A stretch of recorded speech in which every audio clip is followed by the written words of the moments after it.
and you can still achieve the heights. And I think some of you might be already witness to that. How much hard work I had to go through.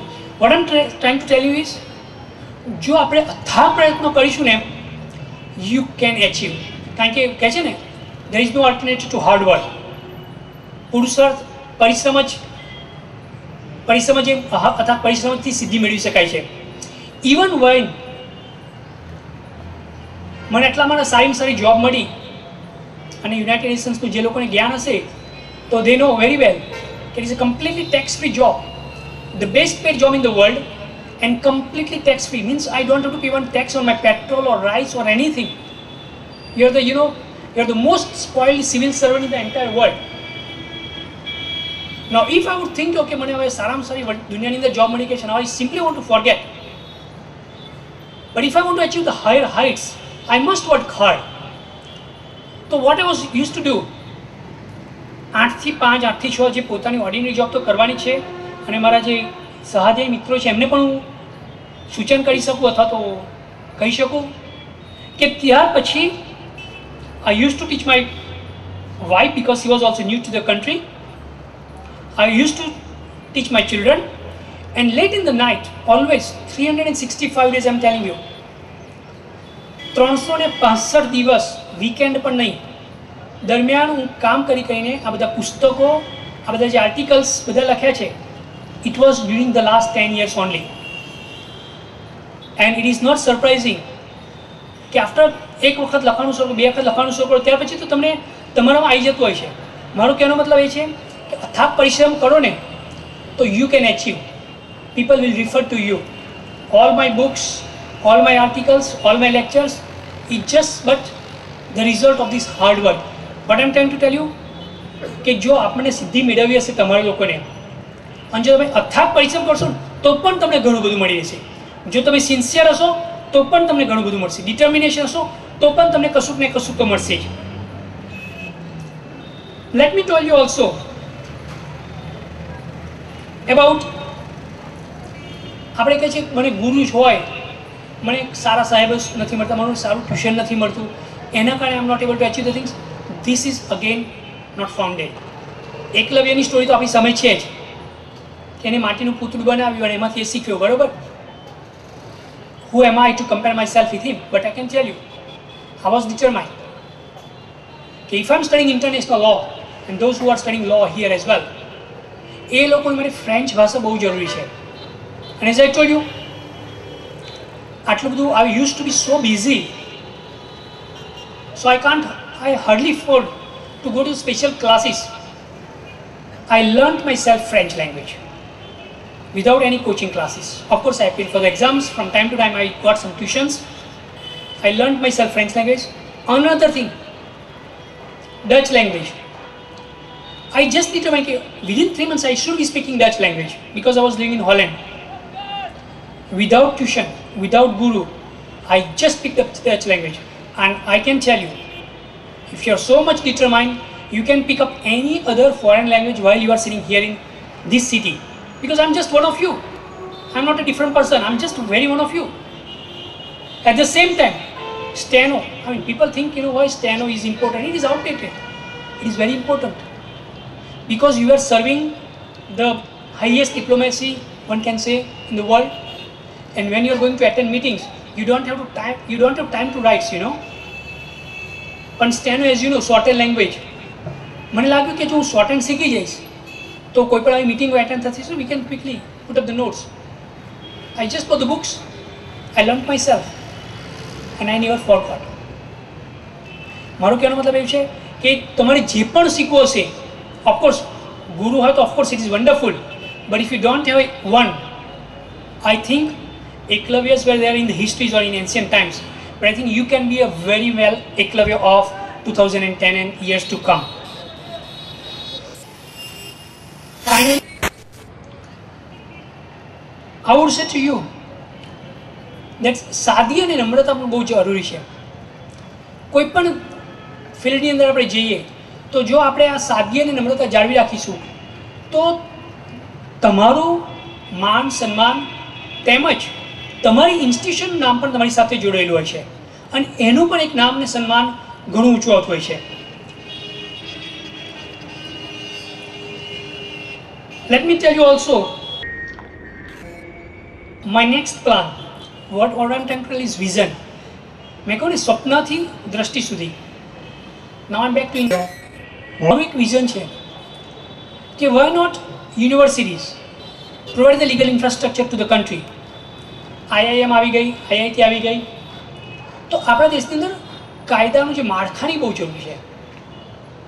કરોડો કેસો પડી રહ્યા છે, corruption, accountability, આપણા કાયદાઓ બધા outdated થઈ ચૂક્યા છે. તો કેમ should we wait for the government?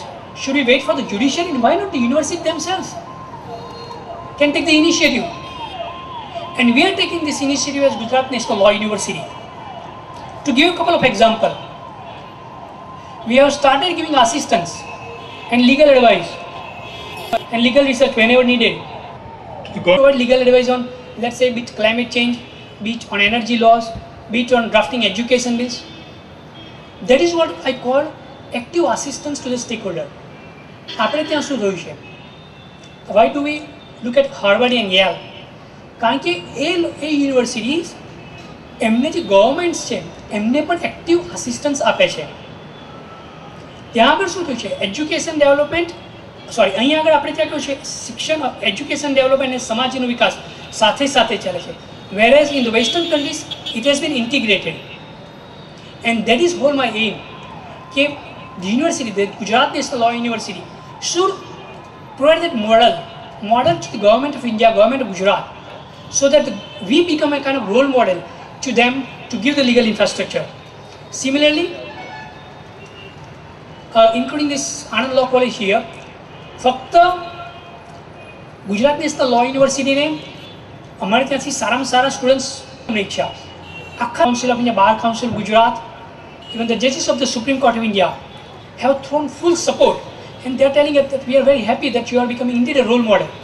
What I am trying to say is, this is another vision, that if I can play a small important role in making the GNLU a platform which can provide the good legal infrastructure to the state and to the government of India, then I think we would have played a meaningful role in ensuring that India, as far as law is concerned, will be meaningfully equipped to face the challenges of the 21st century. In the final words, I would also say કે જે મેં તમને કહ્યું, ધીરજ, ધૈર્ય, હિંમત, જ્ઞાન, સદબુદ્ધિ, લાગણી અને ઉદારતા. ઉદારતા આપણે જે કહે છે બહુ જરૂરી છે. કારણ કે મારા શિક્ષક મિત્રો મારા માટે એટલા બધા ઉદાર રહ્યા, તો હવે મને પણ થાય છે હું પણ મારા વિદ્યાર્થીઓ માટે ઉદાર રહું. જ્ઞાનની દ્રષ્ટિએ પણ ઉદાર રહો. જેટલું બી તમને મળે આપે જ જાઓ. When you give, you get double, triple, 4 times, and you won't believe how much you will get it back. Similarly, કે જો તમે કોઈને સપોર્ટ આપશો તો support comes in volumes back to you. As Mohan Bhai said to me, that one fine night he called me up, 11:30 વાગે કે Bimal bhai, I'm from NS Patel Arts College, and I said, fine, I'm so happy that I'm so privileged sitting in The Hague. If I can give a good, decent stay to my countrymen, I should be pleased for it. एक संबंधो बंधाई गया. Now, whatever I want to do, for an example, if I want to impart through GNLU training courses, certificate courses to this institution, or if I want to use you as resources to achieve some of these aims for legal infrastructure, I'm pretty sure I can count on the support of Bhikkhu Bhai Sahib as well as Mohan Bhai Sahib, because I gave a little bit, but now I'm pretty sure I can get in volumes, and through this I can achieve the GNLU, I mean to say, can achieve the bigger dreams which we all have for this state as well as for this nation. So, in nutshell, what I want to say is, dream to vision. If you are committed, if you are sincere, if you are determined, if you are sincere, and if you believe in sacrifice, I think you can always get it. And as I said, I'm just but one of you, 25 years down the road, I was just sitting where you are sitting now. And I think because of all these qualities, because thanks to, as I said, my gurus of this Vijay Patel Practicing High School, as well as NS Patel Arts College and other institutions, I'm so privileged to be here. And I once again thank you very much for listening. મુખ્ય મહેમાન શ્રી બિમલભાઈ પટેલ હતા. તો આવો આપણે આ કાર્યક્રમ નિમિત્તે એમને સ્મૃતિ ભેટ અર્પીને એમનું બહુમાન કરીએ. મંચસ્થ મહેમાનોને એ માટે વિનંતી. શ્રી બિમલ પટેલ સાહેબ જ્યારે આપણા રાષ્ટ્રપતિ APJ અબ્દુલ કલામ હતા ત્યારે તેમની સાથે અનેક વખતે મિટિંગો કરી ચૂક્યા છે.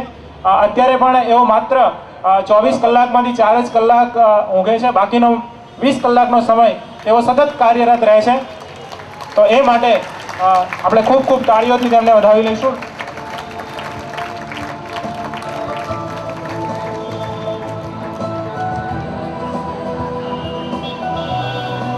ઉપવન કલાકારનું ચિત્ર સંપૂર્ણ જાણે, તમે જો ન હોત તો બધા કહી ઉઠે કે વિધાતાથી કોઈ કસર રહી ગઈ છે.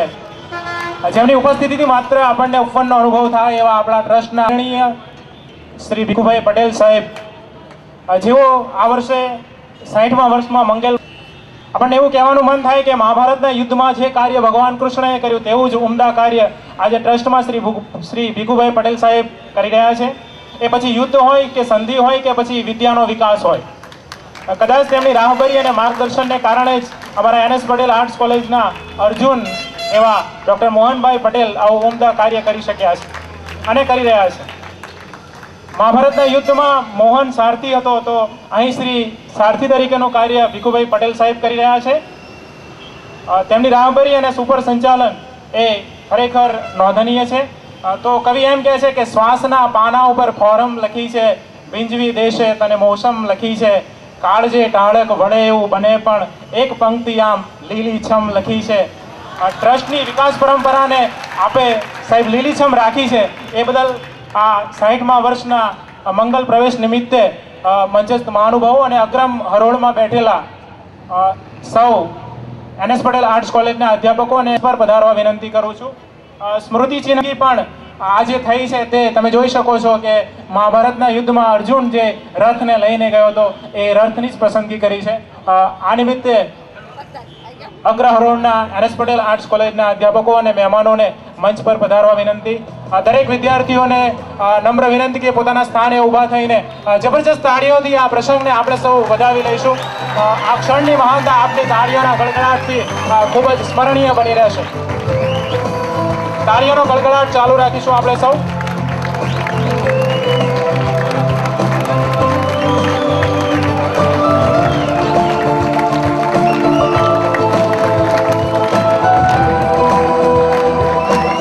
પાડવામાં આપણે કોઈ પણ જાતની કંજૂસાઈ નહીં કરીએ, મહેરબાની કરીને.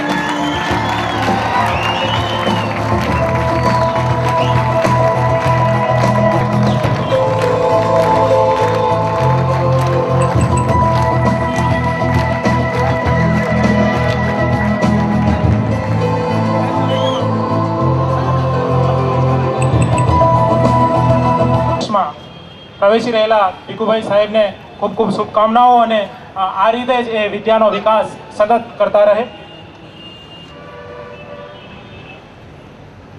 NS પટેલ આર્ટ્સ કોલેજના આચાર્ય શ્રી એટલે એક નવી દ્રષ્ટિથી વિચારતા અને સતત નવા વિચારોને લઈને અને અમલમાં મૂકીને પોતાની કોલેજને વિકાસની પરંપરામાં સદા અગ્ર રાખવા માટે મતતા રહેનાર છે.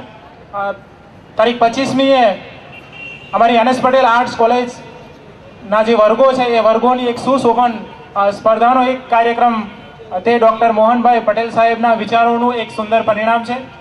તેમણે વિચાર્યું કે આપણે આ કોલેજને સ્વસ્થ અને સુંદર બનાવીએ તો કેવી રીતે બનાવી શકાય, અને એ માટે આપણે એક સરસ સુંદર મજાની હરીફાઈનું આયોજન કર્યું. એ આયોજનમાં ડૉક્ટર પારુલ પટેલ અને કોલેજના સર્વ અધ્યાપકો તથા વિદ્યાર્થીઓએ મન મૂકીને જે 2-4 દિવસ કામગીરી કરી એના સુફળ રૂપે આજે તમે NS પટેલ આર્ટ્સ કોલેજના વર્ગોનો એક નવું જ રૂપ તમે જોઈ શકો એમ છો. આ સમગ્ર હરીફાઈમાં અંડર ગ્રેજ્યુએટ લેવલે સૌ પ્રથમ ઇનામ પ્રાપ્ત કરનાર છે સંસ્કૃત વિભાગ. તો સંસ્કૃત વિભાગના સર્વ અધ્યાપકોને અહીં મંચ પર આવવા માટે નિમંત્રણ છે, અને એ સાથે જોડાયેલા એમના વિદ્યાર્થીઓ પણ.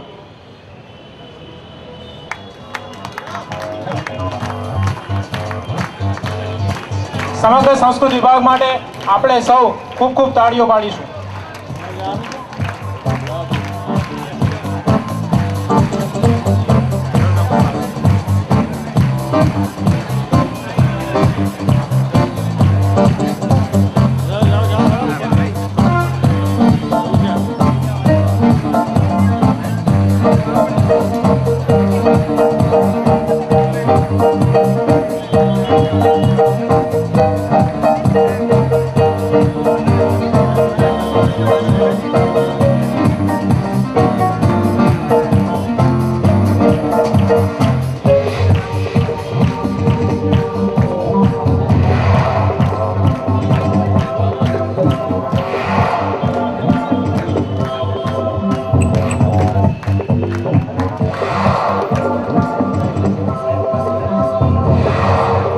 ખૂબ આભાર. બીજું ઇનામ પ્રાપ્ત કર્યું છે SY ના અધ્યાપકો અને એ સુશોભન સ્પર્ધામાં જોડાયેલા તમામ વિદ્યાર્થીઓને મંચ પર આવવા વિનંતી. ચંદ્રિક સાહેબ,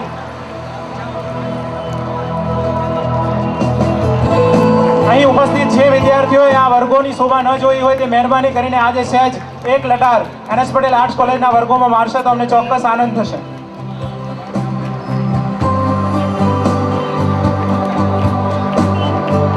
વિદ્યાર્થીઓને ઝડપથી આવવા વિનંતી.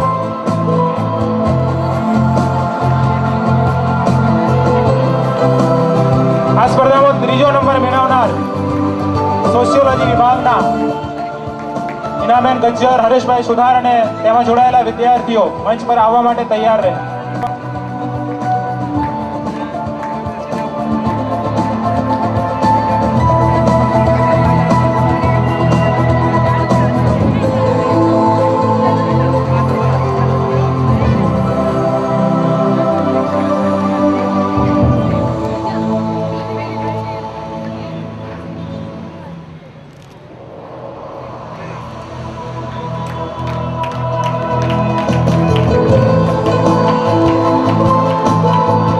સમાજશાસ્ત્ર વિભાગ ડોક્ટર હિના ગજ્જર, અજય સુધાર અને સર્વ વિદ્યાર્થીઓને મંચ પર આવવા વિનંતી.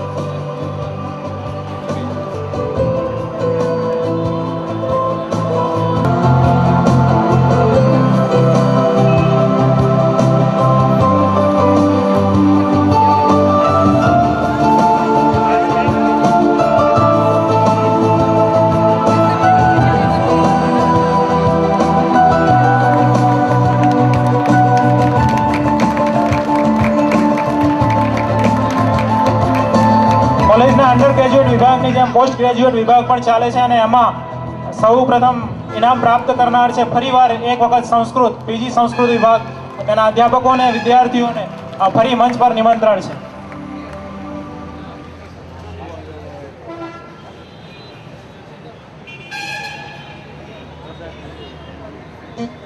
વિદ્યાર્થીઓને ઝડપથી મંચ પર આવવા વિનંતી.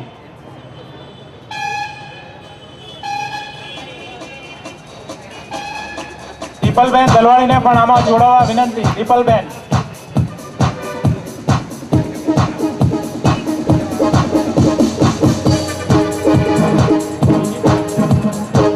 PG વિભાગમાં 2જો નંબર પ્રાપ્ત કરે છે MPA સિનિયર, જુનિયર MPA. તેમના અધ્યાપકો અને વિદ્યાર્થીઓને મંચ પર આવવા માટે વિનંતી.